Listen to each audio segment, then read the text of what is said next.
All right. Welcome to this audio commentary, YouTube audio commentary of The Good Exorcist. I'm Josh Stifter. I'm Daniel Degnan. Who are we? I'm the filmmaker behind the movie. I co-wrote it with Dan, and I directed it and went on the reality series that it was a part of, and made this movie. Yeah, and I helped co-write, and I play Father Gill, Star of said the film, the good. He is the titular Good Exorcist. Yeah, Good Exorcist. Dan, where did the idea come from for The Good Exorcist? that's a great question. I honestly couldn't remember. I feel like you and it honestly felt like we had this just like instant moment where you and I were just like, let's make a movie about a goofy exorcist. I honestly don't even remember. I feel like you came up with it though. I think you came Okay. to me with the concept. I think I was throwing a bunch of spaghetti at the wall and was just like, here's what I have. I've got these props. I want to do something with demons. I want it to be Yeah. like sort of from dusk till dawn, all in one major location. What Yeah. can we Yeah. do? And I think you were like, well, and I was like, you got to play the lead because I can't do this on my own. And Robert's whole rule was you had to have a lead character. You had to have do it like El Mariachi. So I had to bring in people. If I wanted a crew at all, they had to be cast as well. So when I started writing it, I very much was taking that into consideration. But I think you came up with the idea initially. Yeah. I'll take credit for that for sure. Uh, yeah, I just remember we just were frantically going back and forth texting about just like whoever came up with the idea. I just know that the concepts, like the scenes, everything just like immediately started pouring out of both of us. I just remember it was like, okay, what if this happens? Okay, and Yeah. then if that happens, what if we do this and what if we do that? I remember it completely like opened the floodgates to just creativity and crazy ideas. Yeah, I mean, and watching the movie right here, you see all this like gory introduction, and I remember that being a big thing where it was just like, how much fake blood can we get away with? And Yeah. we're nearly 10 years from when we actually made this movie, and not quite, like 8 years from when we made the movie, and I really remember thinking that the movie wasn't gory enough. But the reality is, Right. it's gory enough. What it's missing is, it's not nasty. It's more fun. It's more cartoonish. It feels like a Simpsons Halloween episode kind of come to life. And just watching that intro again, I really can tell what we were going for, with even if it was a little Yeah. bit unintentional. But it was all sort of born from this like putting myself out there and being like, hey Robert, I've got this animated movie, because I had this animated movie that I sent to El Rey Network, that I had worked on, that Michael Parks had done a voice in, and then they ended up buying a Tim the Terrible cartoon, and it started a conversation. And it's one of those weird moments where I feel like it's really easy to screw yourself out of opportunities when you're just terrified to put yourself out there. And I think this whole thing came from us just being like, let's put this out there. And then when that was out there, we'll Yeah. put another thing out there. And then when we got the concept for it, we were just like, let's pitch it. Let's make this thing. Let's see what Robert will say. And it wasn't like we got on the show easily. It was still a massive amount of work putting together a pitch deck that we kind of pitched ideas back and forth, but then it was just like, here's scene idea one, scene idea two, scene idea three, and you're like, okay, well, what if we put this character and this character in? And it just kind of built itself on this pitch. Yeah, I think I think especially early on in the pre-production, our biggest asset was just like our naive nature and just like, I think in the back of our minds we're like, well, this will never happen, but if it did, it would be cool to do this. Hmm. And so I think there were no we had limitations, but we also weren't afraid to go big, and we also knew what we were capable of in terms of just being silly. And so I Yeah. think I think it allowed us to have like a big creative, gamble Yeah, I from the remember in jump. the pitch that I sent to Robert, I put this dance exorcism scene in, Yeah, and I had yeah, this whole concept of like you dancing to straight up modern disco style music, and yeah. my concept was it was going to be really like I wanted the music to be juxtaposed to the actual nastiness of the scene, and it wasn't until we filmed it and we saw what we were able to actually get out of it, which, isn't, you just, with no budget, you can't get all of the nastiness you want. And instead we were Right. like, well, what if we lean into the death metal? And you were the one who was like, let's lean into the death metal. And I was like, all right, let's go for it. Which is so much more me. Like Yeah. the reality is you were just stealing what I would actually be listening to if I was doing an exorcism. Right. I mean, I think that was like, I mean, that's kind of the whole experience in a nutshell. I think, especially with doing a feature film, is you kind of like, you have a lot of the ingredients going into it, and I think you spend a lot of time in pre-production making sure you have the right ingredients. But then you realize you thought you were making a pizza, and then it turns out it was, a blueberry pie, and so then you're like, oh, okay, then I actually need whipped cream and less Yeah. marinara. So it kind of was just like finding that balance after the fact of, okay, this is funny on the page, but like, what would we really want to do here? Yeah, I think with low budget filmmaking, that's a huge part of it. And I went into this being like, I'm going to make a horror movie, which has been an ongoing Yeah, battle since the beginning of filmmaking for me, because I just am not built to scare people in the same way that I think a lot of people do. Um, for my, sure. like I'm not good at slow pacing. I'm not good at, it's not a strength of mine to slow burn and build tension. I like to just throw shit at Yeah, people and surprise them in a completely different way.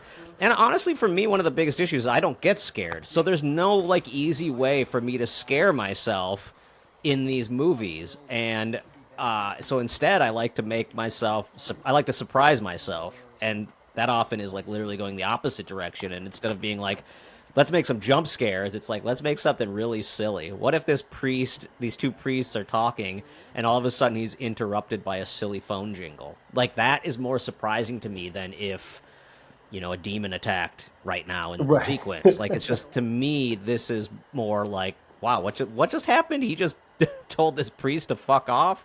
That's a bold Right. move.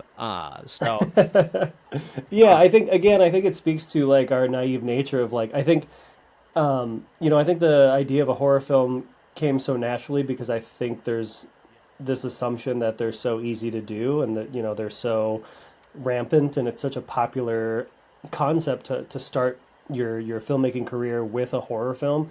And it wasn't really until we got there realizing like, oh, we like elements of horror films, but we don't really, flat out horror isn't necessarily our bag. And so, thankfully we had all we had the gore and we had the goofs, but we also, I think we realized pretty quickly, like we weren't really gonna scare anyone yeah. intentionally with this movie. But again, I think if we harped on that too much early on, we probably wouldn't have thrown in those scenes that are so fun at like sort of taking the air out of a conventional horror film. I think one of the biggest things was being on the reality show and coming into this with, even though our concept from the beginning was like, I mean, it was always meant to be funny. Like, no one read Yeah. the script and went like, oh, I was shaking in my boots. They were very much like, which you don't really do with script. It's Yeah. hard to be scared by a script at all.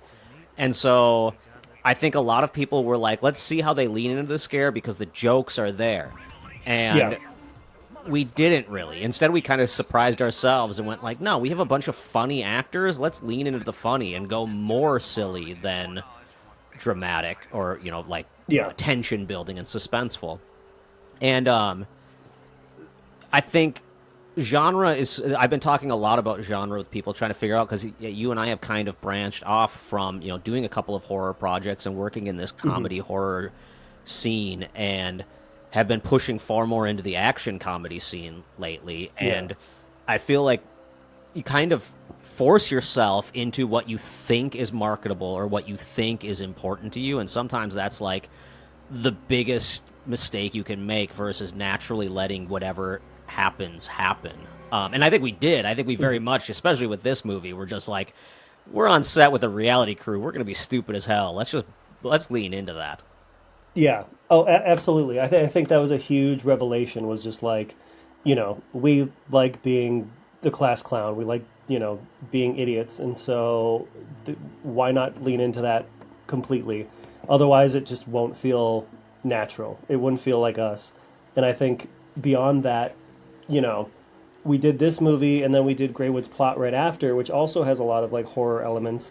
And I think there was sort of this bridge we had to cross of like, okay, are we now the horror guys? Are we gonna? Does the third movie now become another horror film? And it felt so unnatural. And I think we realized, we're stronger in the comedy than in the scares. Yeah, I think we're very. Yeah, I think that there's a certain element also of just like tonally realizing this is a really kind of heady concept, but it's Yeah, kind of important to think about the fact that you're letting everyone into your creative world, and we all see the world in a different way. Now, I can watch a yeah, movie and be like, I don't understand where, like, what this reality is, and not like the movie because of that. And I'm sure it's a challenge for some people with The Good Exorcist because it is its own weird little world. In the same for way sure. that, like, I remember when people watched Napoleon Dynamite for the first time, and they were just like, I don't understand what the reality of this movie is. You could tell the difference from the people who got it and the people who didn't. Um, Yeah, and we for see it sure. all the time. There's movies that drop all the time where you're just like, I don't know where we stand in this world, like from the director's perspective. But then you can watch something like from like Cronenberg and be like, okay, I know what this world is, even though it is Yeah, nothing like reality. And that's a weird tightrope. That's a weird balance to walk, and it's really challenging. And I think in indie films, like doing low budget projects like this, you're able to get away with characters like Stanley and try yeah. things and see if it works for you or not. And maybe it doesn't, but at the same time, like if you're gonna learn, these are the projects to learn on because you learn a lot about yourself. Yeah, no, totally. I think that is like the biggest. It's the biggest thing I walked away with from doing this movie was just like being just like unapologetically yourself when it comes to creating your art. I think it's so easy when you're starting early off and when you're starting with no budget. I think it's easy to compromise your own voice because you think that, whether you're trying to make something more commercial or whether you're trying to get something seen or, there's a myriad of reasons that you would cut those corners. But I think you and I came out of this being like, oh, like my only regret is like we need to inject more of ourselves, like more voice, because yeah, you're building these worlds, and that's going back to the influences. Like we grew up watching horror films, but we also grew up like we loved like you know the Gremlins, like Joe Dante, and like people that would mix horror with other elements, like with silly elements and with like lighthearted, like really emotional elements. And so I Yeah, think, man, the scariest movies to me are like movies that had the scariest moments to me are never the movies that you would consider the scariest. It's yeah, movies like it's right, like Steven Spielberg. When Steven Spielberg throws a scary moment into one of his movies, even if it's not a horror movie, E.T., a perfect example of a movie that has like hmm, moments that are truly creepy and terrifying in a yeah, movie that's essentially a kids movie. The Burbs is another example of like a yeah, movie that yes, just has like this rhythm that is I don't know if I'm supposed to be laughing or scared, but it's never that scary. It just has this nice balance of mixing genre, and it's a kind of mix that I think can throw a lot of people for a loop and be very challenging for certain audiences. It's why The Burbs became like a cult hit because it's hard for that to hit on your initial watch. It's not yeah, comfortable. yeah. Um, And I think that's like and a big thing too. Is I don't think we ever I don't think we set out to make cult films, but I think I think that's just kind of the nature of a cult film is that it's a movie that is just so unapologetically what it is and has its own voice, and you're either like you're on the ride or you're not. Like you're on the wavelength or you're just completely out of whack. And so I think that's just the stuff that we've always gravitated towards, and I think it's the thing ultimately that we're just always trying to accomplish every time we go out there. yeah, and I mean, just like watching this scene right now as Father Gale is like going from room to room and looking through stuff. For me, like a big part of this is I like to I like to hone people's focus on very specific little elements when I'm directing a movie and like visually Mhm. show things in a way that is completely unnatural. And it's something I've had to Yeah. like really realize about myself is like I don't like to set a room up in a way that most people would set a room up. I want my set decoration to be its own weird character. I mean, and in that Yeah. last scene we really called it out. But as I'm moving forward with other movies, I've always noticed that I gravitate towards this concept of like, where would you hang a dartboard in a scene? And like, where would it Hmm. naturally go? I'm like, I'm not going to put it there. I'm going to put it over here because it just makes you feel a little uncomfortable with where it is.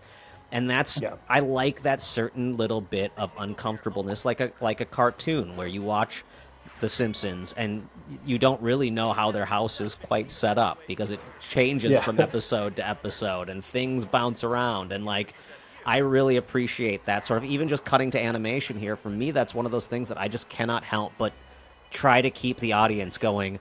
Oh shit, we're gonna watch animation now? Like I don't know what they're going to do next. Yeah. No, totally. And like I said, as we've already discussed, I think it is just like the biggest asset at your disposal.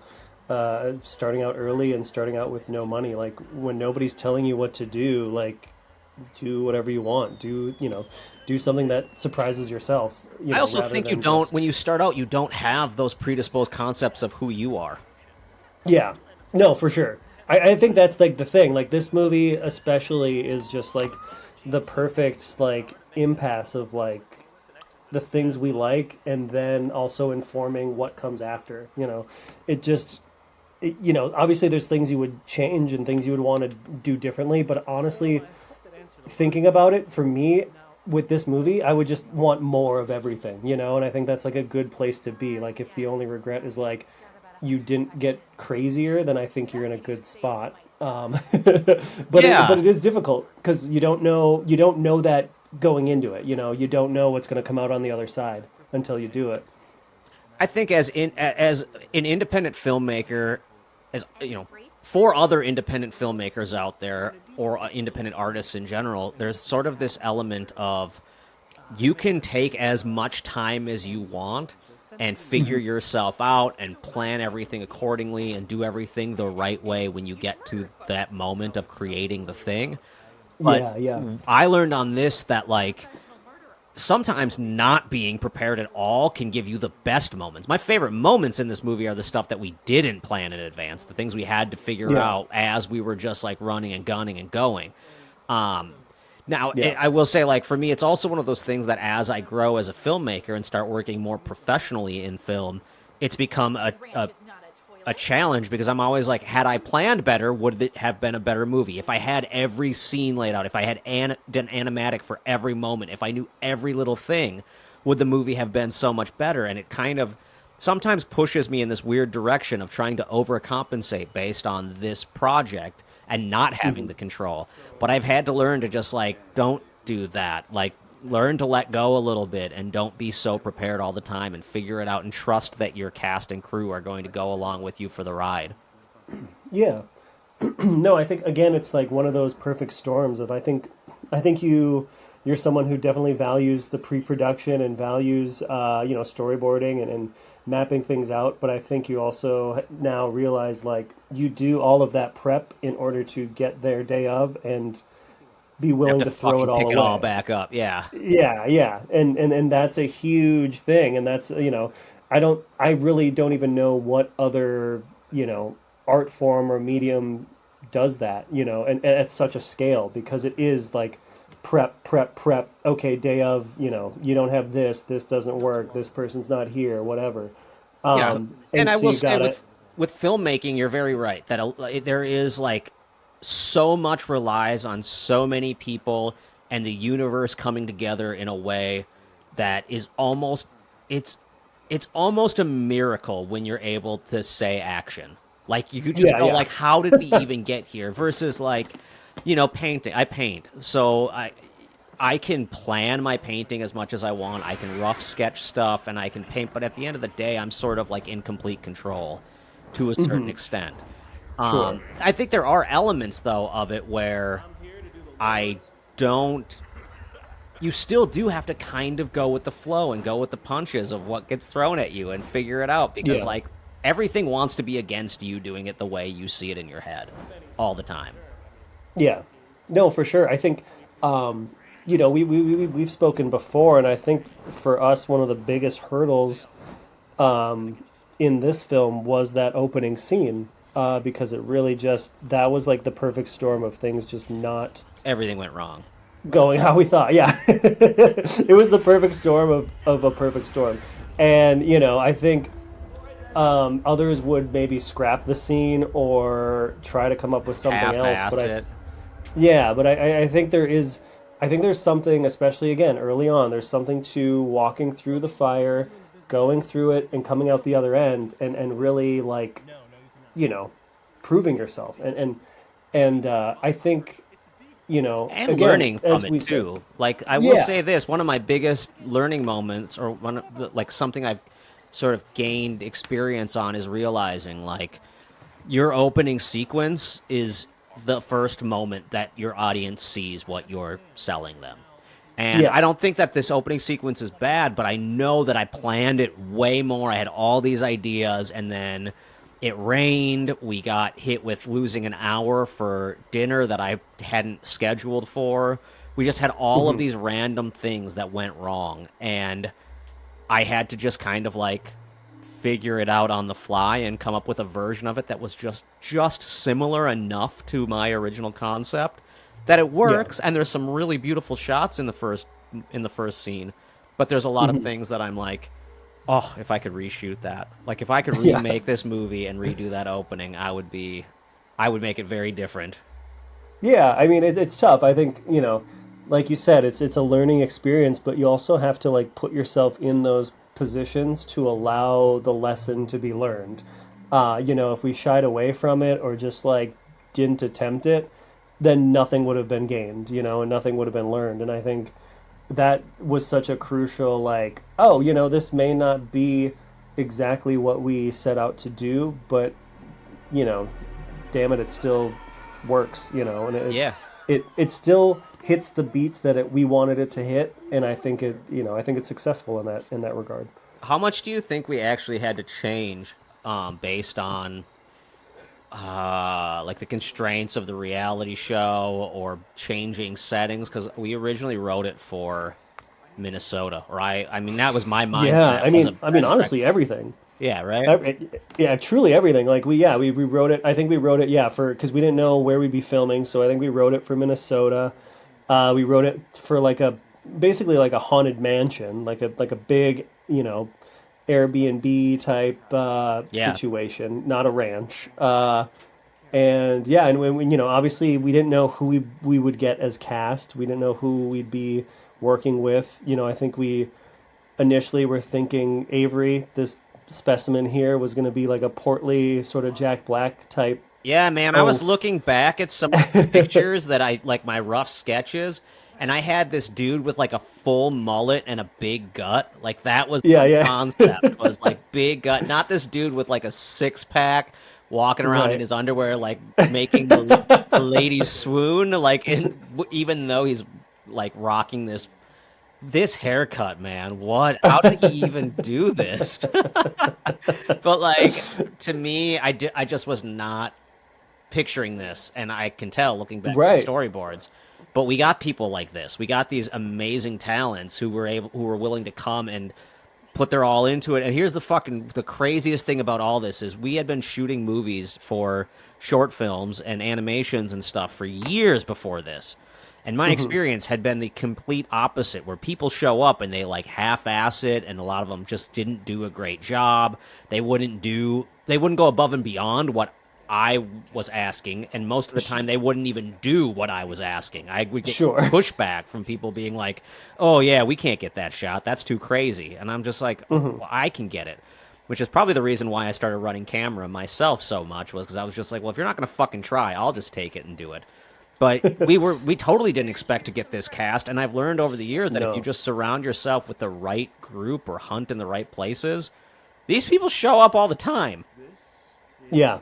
The female we were talking, Yeah, I think that's a big misconception too, or maybe like a just, I think when you're starting off and you don't have your core group necessarily or the core crew, um, it can seem daunting, and I think you make a lot of compromises because you kind of think this is as good as it's going to get.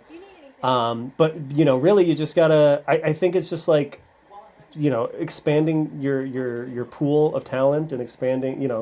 There is that bit of networking that really comes into play, and I think, like you said, you're kind of doing yourself a disservice to keeping the crew too small, or like Hmm. the inner circle too small, especially early on, because I think we've only found great things the further that we reach, the further that we continue to connect with people.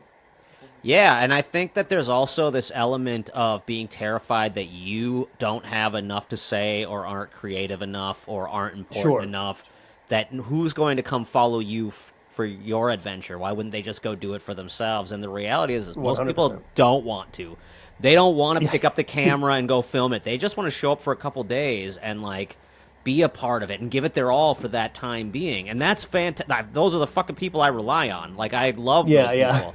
But Yeah. I'm willing to go on the year-long adventure of getting it done and then following it for the next 10 years as you try to get Hmm. it seen and promote it. Like that's been my game since the beginning.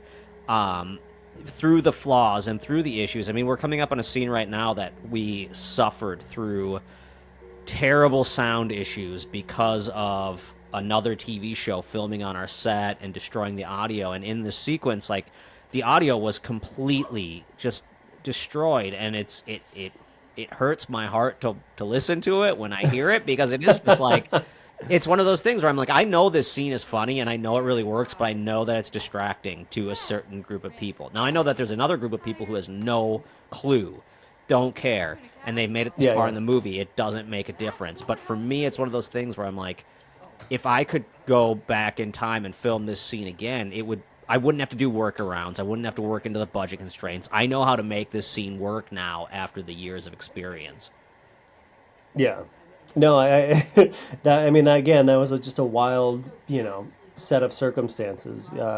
We were working at the Star Hill Ranch in Texas, and yeah, there was another a TV series that was actively building sets while we were filming. So it was a lot of like industrial noises, like Yeah, literally, like uh, hammering hammering and just like things backing up, just burp burp burp constantly. constantly, Yeah. constantly. But again, like obviously, like you said, you can hear it, you're close to it, and I'm sure others might be able to pick up on it. But I you know I don't, and I'm in it.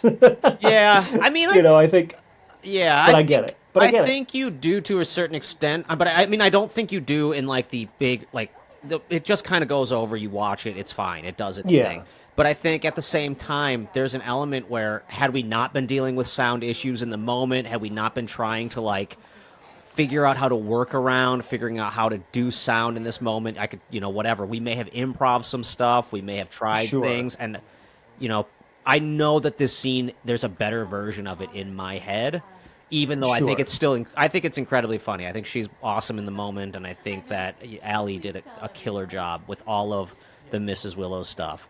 One of the weirdest characters I'll probably ever direct in my life. I just absolutely, there's nothing like it because I can't imagine like trying to. I mean, maybe I will. Maybe I'll have just as weird of characters, but there was something about that character that was not intended to be that, and we had to figure it out as we went and came up with something that is just like an amalgamation of people we know that makes me laugh so hard. Yeah, yeah, no, totally. She's fantastic. This whole scene, I love it. A plus. No notes. No notes. I mean, I like, and yeah, and there was a certain element of this movie where I kind of just wanted to, if nothing else, make make something that didn't look like it was made for $7,000. Like I Yeah, knew that I don't know if the story's good. You never know if the story's good. Like, no Yeah. one knows. Spielberg can put out a movie and people are like, story was shit. And you're like, okay, I have no clue how, like, I'll Yeah, never yeah. be that good no matter what I do. So how, if everyone can fail. Speaking of perfect Oh, scenes. well, I'm sure whatever's in there is fine. But if you needed more, we in don't the have any. movie, there's all these like really great visual moments because I really wanted people to go into this knowing it was low budget and be like, okay, there, I see that. That's a $7,000 shot. That's a 7,000. And as they're doing the math, going like, oh shit, you can make a movie that looks bigger, that is a full feature film and works with Yeah. no money. And like, I hate the $7,000 thing. It drives me nuts because like it's bullshit. The numbers are bullshit. Like in the modern era, the concept of what you spend your money on is so different now than it was back in the day, and it's even different Yeah. now for me than it was when I was working on The Good Exorcist. Like the concept is so different because I Yeah. don't have to pull people together and film over a 2-week shoot like straight through. I can film on the weekends, and if I save up $1,000 from doing a gig or something like that, put it towards the movie and just slowly build a project. Yeah. No, for sure. I mean, I think, I get it in terms of like the gimmick or the marketing or, Sure, of to, course. to say XYZ costs however much or however little. But, yeah, at the same time, it's like we're all struggling. Yeah. we're all scrapping. And, I think more important than like worrying about the numbers is, like you said, making sure that everything is like a value add and making sure that like the production value is just like is a step above because that's ultimately what matters. And I think to get caught up in things like how much it cost or what talent you have or locations or whatever, I think really just thinking outside the box and just thinking, okay, how can I make this the best looking thing imaginable with the resources available? I think that always will speak volumes rather than, those other things. Yeah, I mean, I think a big difference between The Good Exorcist and, earlier films we did or other low budget movies that I've seen is simply this like concept of how do we make a image look interesting consistently. And with this one, I mean, as I watch through it right now, I'm seeing like, look at these over the shoulder shots constantly and interesting silhouettes of characters. And then there's like a center shot of Mrs. Willows, and all of these Yeah. different angles just around a dinner table as they're eating fucking white bread, which was literally like, I don't remember if this was written in the script exactly like this or if this was, I definitely know I went into it with this concept of like, I want every meal to look completely unappetizing. And Right. just because I thought it would be funny and like, I remember that. Yeah. but not in the sense of just like, what do we have? We've got bread. Let's just throw a thing of white bread down on the table. I feel like we Yeah. kind of were winging it there. Well, yeah, I mean, truly, yeah, I do remember, yeah, we wanted nasty food, and we really just, like, there was no time to get, like, real epic, or real creative with it. That, speaking back to that chicken before that Mrs. Willows is hammering, like, that was my rotisserie chicken for dinner that night. Like, I bought it so we could use it, and then I could eat it later. Yeah, I think in the script, I can't remember if it was supposed to be a rotisserie chicken or if it was like, I think it was like fish. Wasn't it supposed to be a big? I think it was fish. Yeah, that I sounds think familiar. it was fish, and she says we're having chicken or something Yeah, like fish that. is And yeah, fish is just way nastier. I mean, in general, I just it pictured totally it was fish. splashing everywhere Yes. and just being Yeah. absolutely disgusting.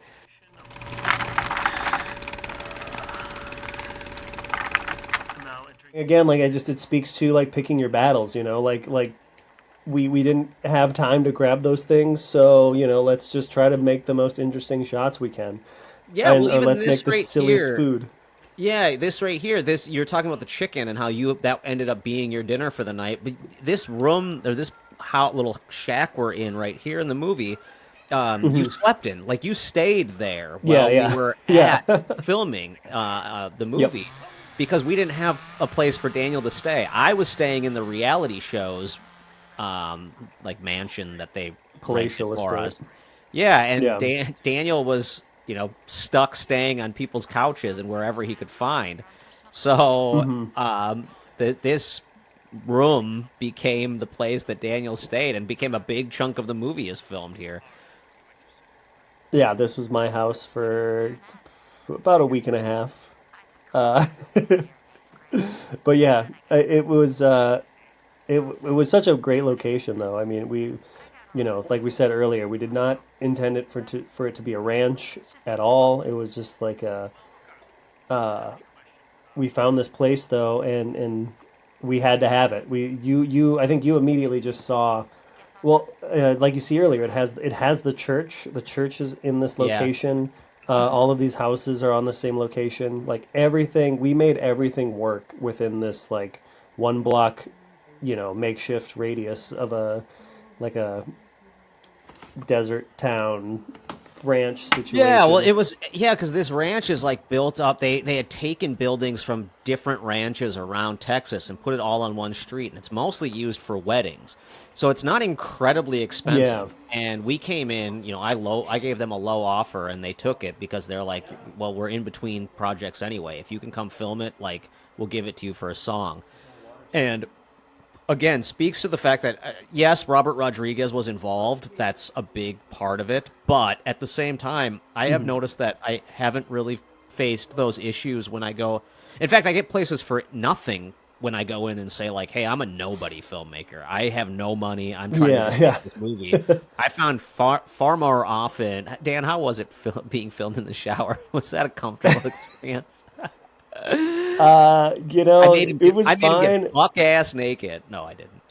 I think the worst part, no, I think more than the worst part more than anything is I'm just like totally blind without my glasses. So the shower This whole wasn't as bad sequence as is just rough. not being able to see anything. Yeah, yeah, it's it's good stuff. Also, my real Yeah, I shower for remember trying to like, I, 2 weeks. I remember like having to basically, I like as this camera's coming around the corner, I was like holding on to you, like leading you forward, trying to help you around because Yes, you could not see at I all. can't see Um, a thing.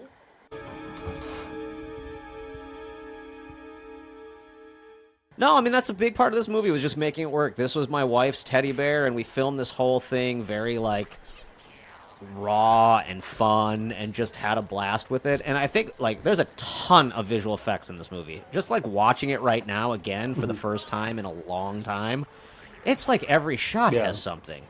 And I did yeah, all of the post production in like 2 months.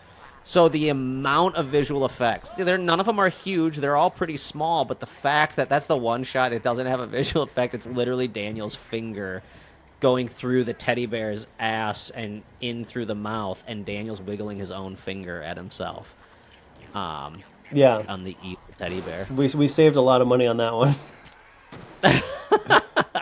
My intention was not to leave the finger in and to make it actually like the special effect, but it was just too fun to have just the finger there.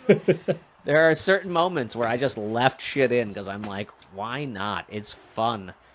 Um, Yeah, but yeah, I think we made the most of what we had, and I like that goes. I don't think that ever goes away. I don't think you're ever given. I mean, that's not true. Certain filmmakers are given an infinite amount of money, and they can do whatever they want. Of course, this happens. But even some of my favorite filmmakers, like hearing their stories of how challenging it is, and some of the tricks and strange techniques they have to use to get stuff made, it's incredible. Like you have to do it forever. yeah. No, 100%. Uh, I think that is ultimately the thing. Is it's a big, tall order, but it's also like you gotta love it to keep doing it. Cause yeah, yeah, like I said, like you said, there's just so many examples of the greats, the quote unquote greats that do it. That just you read countless interviews of them being like, it doesn't get easier. If if money isn't an issue, then it's something else. And I think it's just that willingness to always, want to problem solve and want to take this huge task on, and uh, wanting to have fun doing it.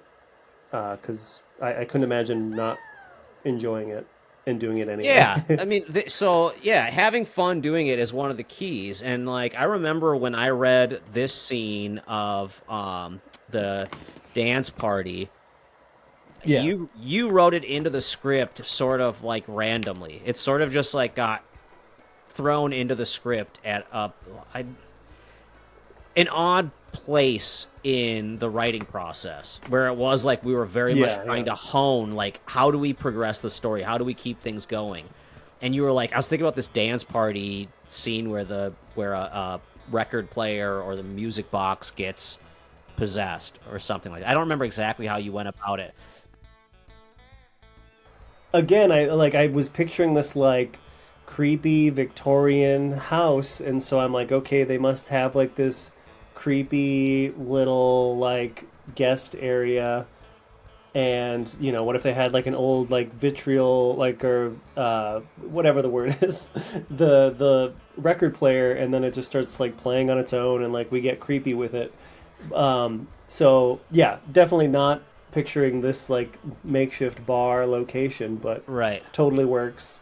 Totally crushed it. Yeah, well, I mean, I guess that goes back to like we wrote this for the bed and breakfast. But that my mom had a Yes. bread and breakfast that I grew up in, and so like I had a visual of what this whole place would look like. I knew exactly Yeah. what I'd be doing for the whole thing, and we had to just go with the flow with what we had and kind of change. Okay, if there's supposed to be this main room, what can we make into a commons? And there was this bar, so like naturally that became the sort of commons area where everyone would sort of hang out and they'd throw this Yeah. dance party, um, which was I think it was one of the earliest sequences we filmed.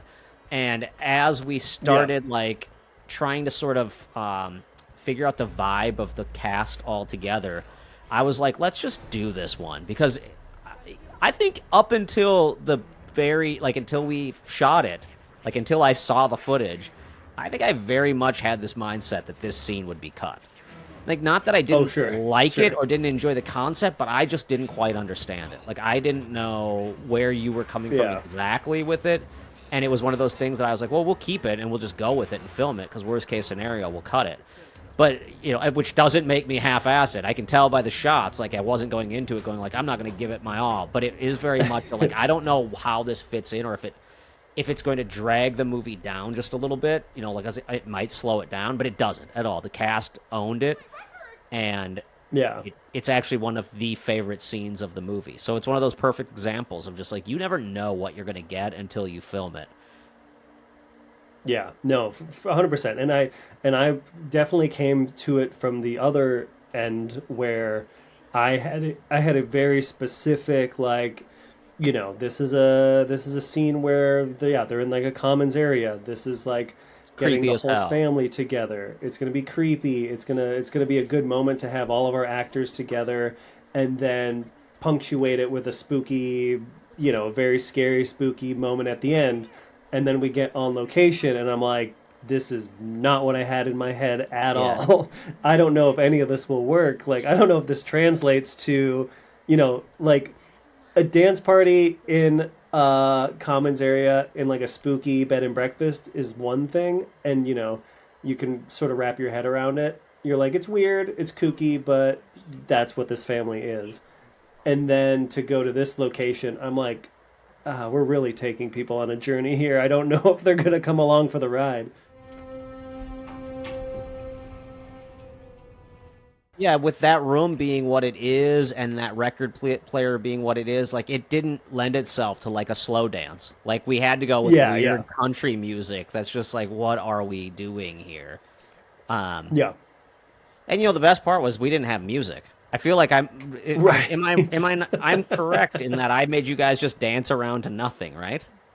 No, yeah, we didn't have any music. We were Yeah, I just think I literally was just like, you guys start swaying dancing and around. let's see what happens. And it made it even weirder. Like that's half of the fun of it visual to me is like visually is no one knows what they're doing. So it makes Yeah, this yeah, yeah. uncomfortable moment of just like, what is happening right here? Um, uh, so what are some? I wanted to get to this question like way earlier, or get to this concept Yeah, way yeah. earlier, because we do little references to movies, or like little Hmm. fun homages to things we like, but I feel like we do them in a way that you can almost easily miss it. Like, yes, there's the Oh, I'm sure. poltergeist, I'm doing poltergeist after we steal the poltergeist moment. Like that's we Yeah. call it out. It's on the nose. But there are little references to other things that like, you know, whether it's Ghostbusters or other little moments here and there, even visually I steal some shots and stuff. But is there like Yeah. certain inspirations when we were writing it, or even as we were like trying to figure out the characters or shooting it or editing it, where there's stuff that like we really honed in on as far as pulling inspiration? It's like for me, I instantly think of the teddy bear, and that was very much like I Hmm. want to do some. I've always wanted to do like a Chucky style character or a Gremlin style character, so it was just a chance to like try Yeah. that. She is a drawer. She's the artist of the art. But then there's like little things where like I feel like Pee Wee's Big Adventure is a massive influence on this movie, kind of unintentionally, where Oh, I'm sure. just like pop from moment to moment. And I'm not able to take him on like a road trip, but I'm like, let's put him here. Now let's put him here. Now let's put him here. Now let's try like it's kind of just seeing like where can I put Gil and what can I make him do? Oh, totally, totally. I think that yeah, that's a good question. I think definitely. I mean, Poltergeist was for sure like a reference point, not just a line in the movie. Because yeah, like the creepy clown in that, the just like stuff moving around, like that scene we just saw earlier with Maria in her room and all the her pictures are like dancing and dangling around. That was definitely like Poltergeist, Tim Burton, uh, Ghostbusters, like the books moving in the library, sort of like I think just all of those references, all the stuff we grew up watching that like again had definitely had tinges of horror elements, but also were silly. Even Chucky, like it's a classic, but it's also like it doesn't take itself seriously. No, man, Um, it's a pretty easy watch at this point. It's not that creepy yeah, at yeah, all. And you see how it got to the place where where it went over the years, it like totally. slowly progressed from being like just like trying to be a scary movie, but then also like figuring out what it is slowly but Yeah, surely. I mean, and I think a big inspiration for me, and this kind of goes to show like because the word exorcist is in the name, people instantly go into it thinking it's going to be more of a focus on horror. And I don't think that was yeah, ever the intention. I think there very much is a Bill and Ted's Bogus Journey vibe. I was like a yeah, big fan of yeah, Bogus Journey, and like it's not a good movie, but that's okay. Like it knows it's yeah, not a great movie, and it has a blast with it and just throws everything it can at the wall to just go like robots, fuck it. Hell, fuck it. You creepy grandmas, fuck it. And I was just like yeah, in for Bogus Journey. And so with this one, that's yeah. kind of what I wanted to do, where I'm just like, fucking poltergeist scene, teddy bear scene, record player scene, telephone scene. Like I'm just throwing shit at the wall and like, you know, do people think that the I don't whatever. Right? Just pick a scene. Do you think it works? I don't care because I'm really just like trying things like Bogus Journey did. Yeah. No, absolutely. I think that I completely agree. I think this is our bogus journey. And and yeah, and I think we always just were again, you don't know what you don't know, and you're not going to figure it out until you do the thing. But I think again that was sort of a revelation we had after the fact of like that is the stuff we respond to, like and leaning into those things and finding those things is crucial to finding your voice and being sticking out. I think that's such a common that's something in all art forms that is like such a common avenue, is like you start out copying the things you like and copying the things that inspire you, and then through that amalgamation of all these different things that you're pulling from, you start to hone your own voice or your own sound, or your own style. And this for us was definitely a huge like light bulb moment of like, oh yeah, that's the stuff we like that's that's what we're pulling from. And that, and a lot of it really was like the campiness of, the 80s and 90s, and even the early 2000s, uh, and not so much the horror element. It just seemed like that was always the second fiddle to doing something unexpected or something gross or something you've never seen before. Yeah, I mean, and for me, another sort of inspiration that it sounds weird because you said you pull from things you like and you pull from things that inspire you, but I honestly like I think a lot of what I wanted to do was from movies that I didn't necessarily love or movies like Sure. Mystery Science Theater 3000 movies. Like they're Sure. terrible movies, but I watch them with the Mystery Science Theater 3000 guys, and they're some of my favorite movies ever made. Like Yeah, yeah. all you have to do is layer it with that one element of being able to laugh at it and take it, not so serious, and then it Hmm. becomes enjoyable to me. And that's what I kind of wanted when we were doing this was I wanted people to be like, he's fucking hitting a phone across this is stupid. Like, this is so dumb. And that's enjoyable to me. You should be able to make fun of it a little bit and see the flaws. It's a $7,000 movie after all. Yeah, no, 100%. I think that's I think we're kind of seeing that again too. There is just like this push and pull right now of just, so many films and television at a certain price point are just so crisp and clean and digital and just sterile, and we, have always leaned towards the tactile, the grimy, the rough around the edges. Um, Stuff that you feel and I you think a lot of watch people it do. you watch it and you feel like you could make that. That was a big part of this Hmm. too. I wanted to be able to Yeah. use this movie and do these commentaries and show behind the scenes on YouTube and be like, this is how I made the telephone bleed. It is so much easier than you think, or not even than you think, but there is a way to do it. That was like always one of the goals, is to be able to show that, because I knew we were going to be showing it on the reality show. So I hoped that some of that stuff would come through on Rebel Without a Crew. And it led to some of the cheapest tricks that also looked amazing, like the teddy bear guts. Like, that's bread dough covered in fake blood, and you see it on the show. You see it on Rebel Without a Crew. That Hmm. this weird technique that costs next to nothing to make something that looks incredibly gross. That I think if you really wanted to take it to another level, you could make it look like super realistic for next to nothing, and it's hard to think about movies that way, and hard to think about the art of creating movies as like, oh, I can do something that simple that's literally bread dough and fake blood and make it look that gross. Yeah, for sure. I mean, I think that is the thing. It's like, speaking to what you were talking about like way earlier in the commentary, like, I think so many people, especially starting out, um, are so afraid to start something because they want to wait till it's perfect, or they want to wait till the script is ready, or it's fully storyboarded, or there's like just a million reasons for you not to do something. But it truly is like, if you don't do it, you know you're never going to know.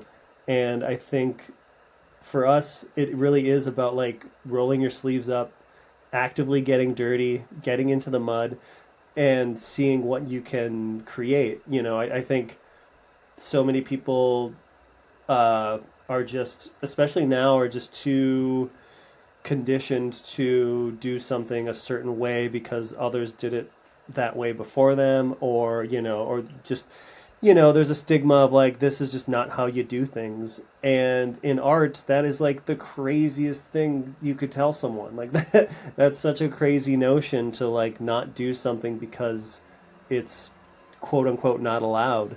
Um, and so I think, people just need to not be so afraid to just do the thing.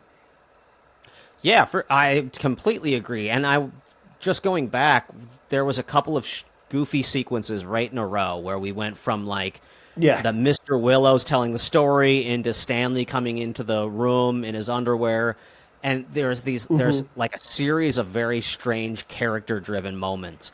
And I Yeah. remember like I've thought about this a few like over the years since then, even recently, the thinking about releasing it on YouTube, and I'm like, can I in theory cut these beats down and change them to make the movie move at a different pace? But the reality is like if you Sure. boil down what this movie was trying to say or what I was trying to say with this movie, it was very much like experiment, like try shit. Yeah. And like both in Yeah. story of like Father Gill trying stuff and failing and pushing and like there very much is this element of like trying to get something accomplished that you think you can do easy and it becomes more and more challenging until the point where you're like, I don't know if I can finish this. I have to give up. And then just like pushing through and continuing on. And those like Yeah. character driven beats for me are very important because they are the experimentation for me. Those are the moments I watched 100 times and never got bored of watching because I was just like, I'm saying something very weird, but it's something I want to say. Yeah. Yeah, for sure. And I think that's kind of the one thing we haven't really talked about um, in this commentary is that, in when it comes to you and I building worlds, we're like huge character people. Like it's all about the characters, and we really get in the weeds of like character motivation and letting each character sort of sing and shine and have their moments, because that's these are the players that inhabit this world and build it out. And so you do a couple scenes to sort of establish what this world is, what the where the boundaries are, but then you get to play with these characters, and that really is like our favorite thing to do. And again, is speaking to like really finding your group and finding people that like to play in those sandboxes. That's huge. That's key. Because this movie, everyone is such a big, weird character, and some are bigger than we expected, and some are like exactly what we had in mind, and some look different but sound the way we thought, and it's all a jumbled, you know, outcome that we didn't quite plan for, but it it's you know it's what we got, and we love it.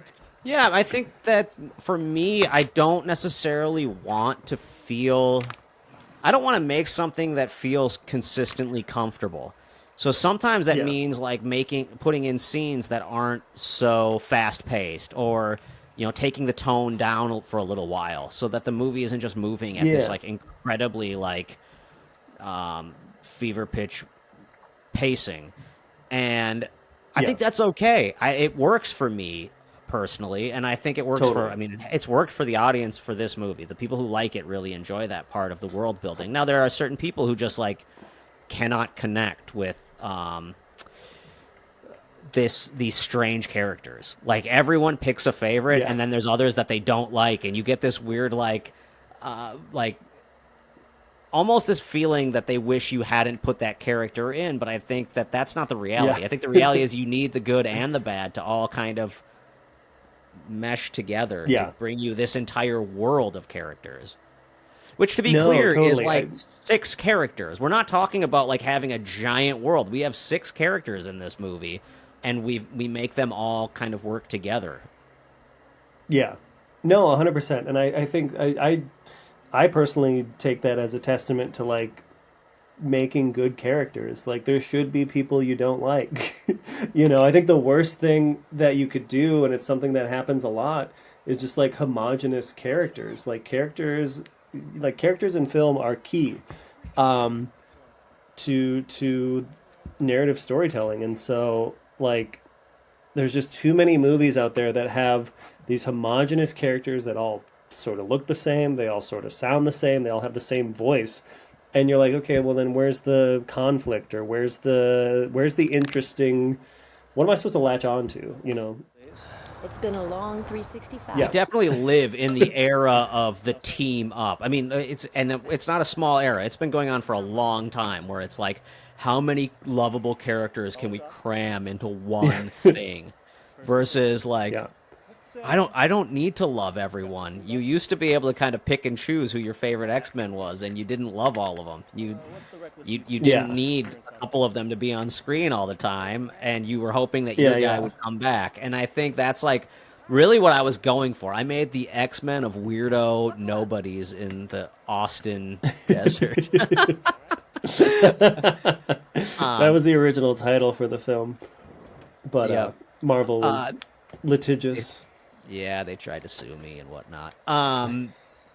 But yeah, and I think another part of it is like not answering every question and not giving the audience everything, and that's a huge no-no in film these days. And I disagree with it. I'm Yeah. like, I don't want to tell you how she got this car and how she got that, why she wears that coat.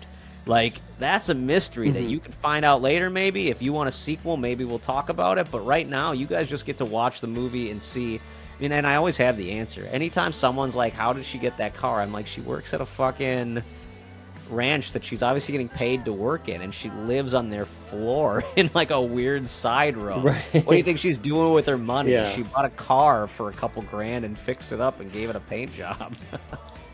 Yeah, no, 100%. I think again, that's just another thing that we appreciate. That's something we enjoy in the movies that we watch, and especially, I mean, speaking to like the mystery science theater of it all, like so many of those movies have so many unintentional, like gaping plot holes. And that's fun. Like that, you should be going into a movie and not having all the answers. Like every movie should be a little bit of like a mystery box situation. I don't know. I don't know what this need is to have all the answers and have everything work out the way it's supposed to, and everyone say exactly what their intentions are and how things are going to work out. Because that's just boring. Like, you know, I think if you are doing your job right and you're building out a fascinating world inhabited with amazing, interesting characters, some of whom you might not even like, you're not thinking about the loophole, like the holes. You're not thinking about the Right. things that aren't being shown or being said. And I think that's a testament too. Like I'm one of those people that definitely subscribes to, like, you know, good movies, you know, not to get all avant-garde or whatever, but like good cinema is dreams. Like Right. all movies are dreams, and the good ones give you just enough information to want to go along for the ride and want to keep going. Yeah, I totally agree with that. And like, you know, people will the sequence that we're in right now. People call it the fireside conversation or the campfire conversation, which I always find hilarious because I ask them afterwards. I'm always like, "Do you actually think they were sitting by a campfire?" And 75% of them are like, "Yeah, the scene where they're sitting by the campfire. There is no campfire in this scene. It's literally Oh wow, the two of yeah. them. Again, yeah. It happens all the Power time. of cinema. Yeah, and there is no campfire. They're sitting just like in a gazebo, smoking cigarettes. That's it. Yeah. And I just wanted them to smoke cigarettes because I thought it would be interesting to have a conversation where you're kind of diving deep into this is what the most me scene of the whole movie. Like the reality of me is this is the conversations I have and the things I do. I sit around and talk about faith and try to have these weird deep conversations and smoke a cigarette. And then when the conversation is over or someone gets a bloody nose or a bloody eye, you just go like, all right, that's where the conversation ends. That was good. That was fun. Usually it's not a bloody nose or bloody eye. Usually it's like someone drank too much and has to go lay down. But, you know, like these are the kind of moments I like. I like just sitting around talking to people. And this scene, again, is one of those where it's like, yeah, could we have cut this down and made it a 30-second conversation, like, or an exposition dump? Because the reality is this is not an exposition dump. This is a dump of random concepts, and right as the exposition's about to happen, we're like, let's fucking move on. Right. This is like lore building for a completely different thing that is not this movie. Like, you want to talk about questions without answers. Everything that is spoken in this moment, like, raises a million questions. I don't even have answers to these questions. Because there's no answers. That's what I love. Yeah. I love this idea of making a movie that is very much about faith and God and religion and demons and the Bible. And, like, the whole movie revolves around the Bible. The reality is like, the Bible is the lead character of this movie. And, but there's no answer in that. There's no answers there for you to easily connect to. So I was like, well, let's make a story around this religion, exorcism style stuff. Because to me, religion and the Bible is the center of an exorcism. And we can't answer questions, so let's just raise more questions. Let's get people thinking in the moment for just a second before I'm like, what if the Bible just attacked this motherfucker? Right. Yeah, no, totally. I think, yeah, and it is one of those things, though, too. It's just like, I think that's such a common phrase that people throw out, especially lately, is just like, oh, this, you could have lost like 5 minutes or 10 minutes, or it could have been 15 minutes shorter, whatever, yada yada. But it's like, no, like, if you really think about it, like, what, then you ask them to tell you which part, and it's like, well, it all builds to something, it's all there for a reason. And I think it's cool that people are connecting with that quote unquote fireside chat moment, because I think that is something that in other cases people would be like, well, that doesn't need to be there. Yeah, but it does. Like, sure. that's the kind of stuff that's like, I don't know. That's the stuff that you and I are all about. So no, I for think real. if you... Like, stuff that grounds the characters is what makes a scene like this so enjoyable, because it feels earned to get to the zaniness when you went through these other moments. And like, I talked about the Mr. Willows scene earlier, where he's talking about his brother and the fire trucks. And to me, that's a moment that I enjoy, because number one, it's footage of my dad from when he was a kid. So the Super 8 footage was cool to me, because it just gave me an excuse to use actual Super 8 footage in the movie. But the second thing I really enjoyed about it is it allowed for this weird, like, man-on-man conversation. The awkward sort of shit I imagine a priest has to listen to. And it makes me, like, connect to Father Gill in a way that no other scene in the movie does.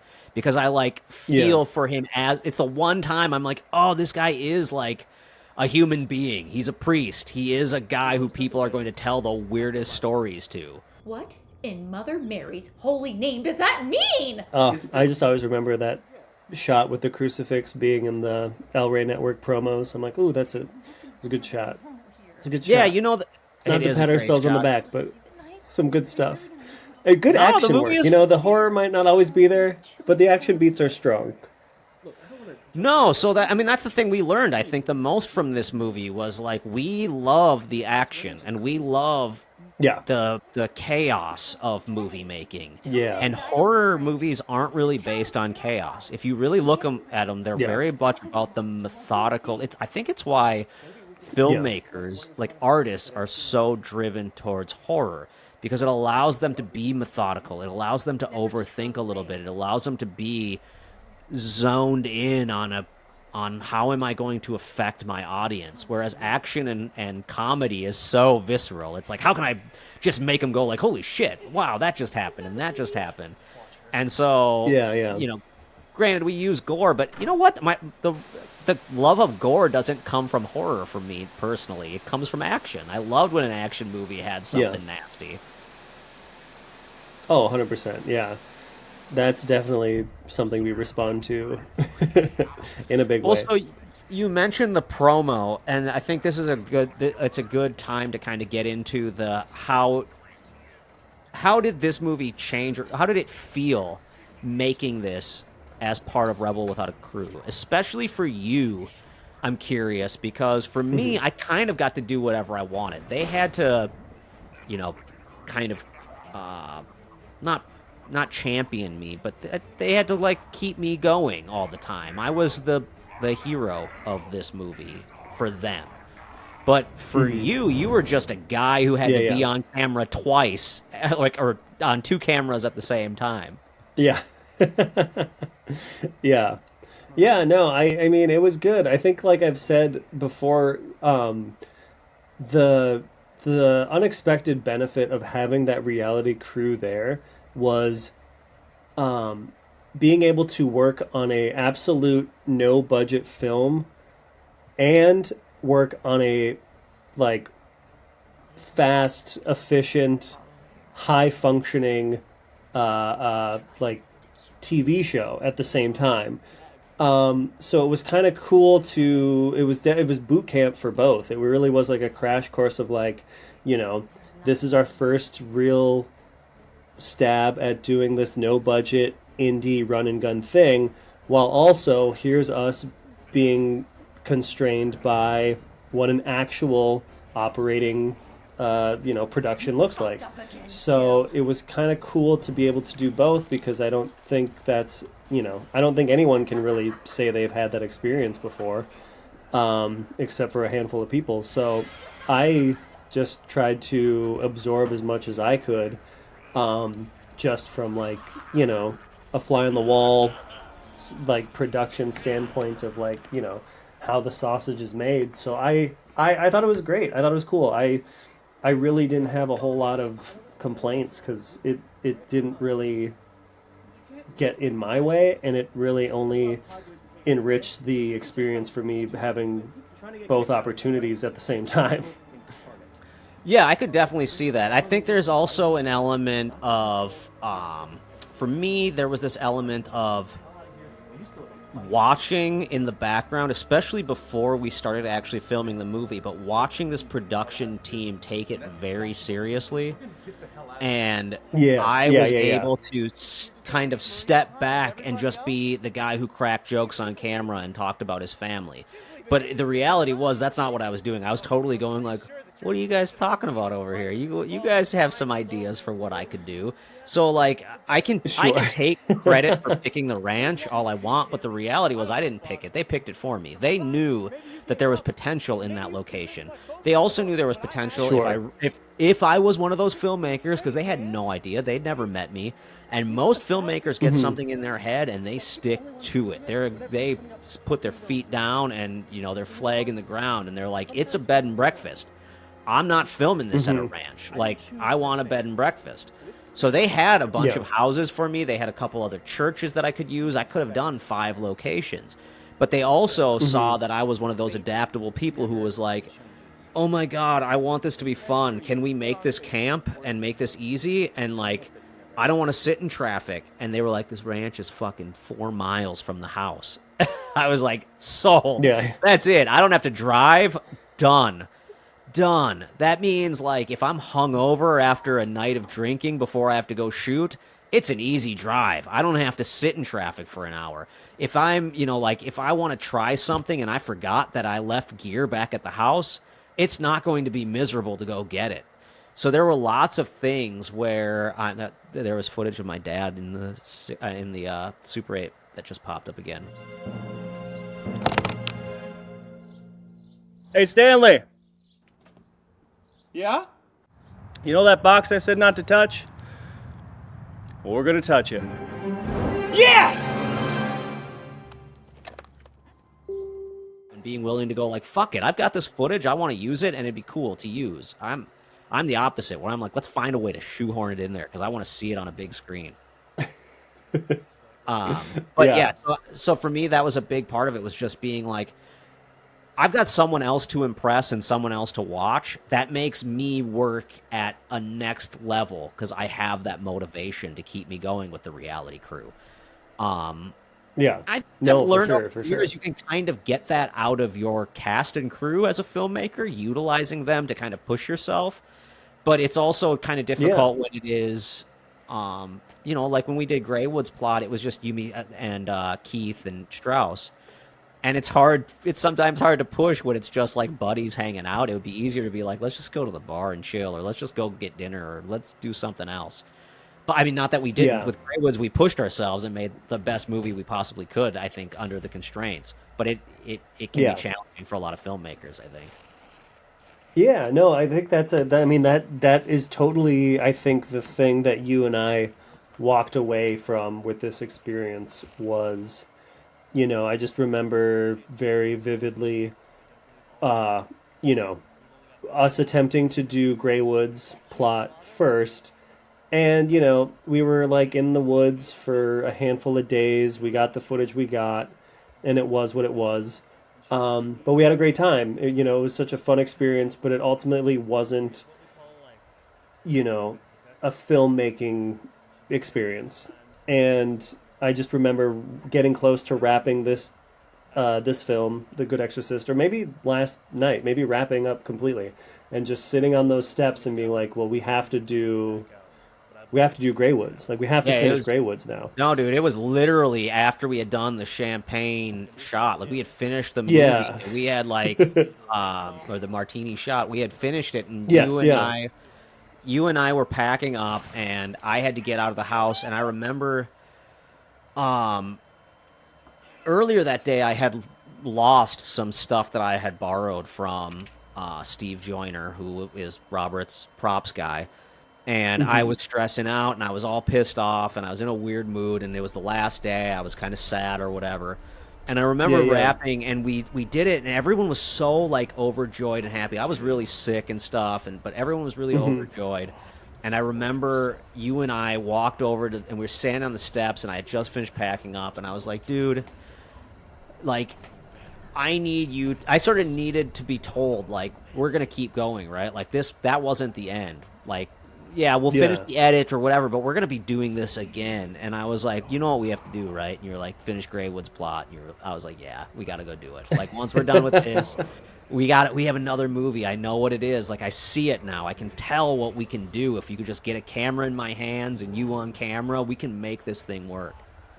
Yeah, and I think, that's exactly what it was. I'm not here to do his bidding anymore. You see that it is futile. My faith in good has not. Maria!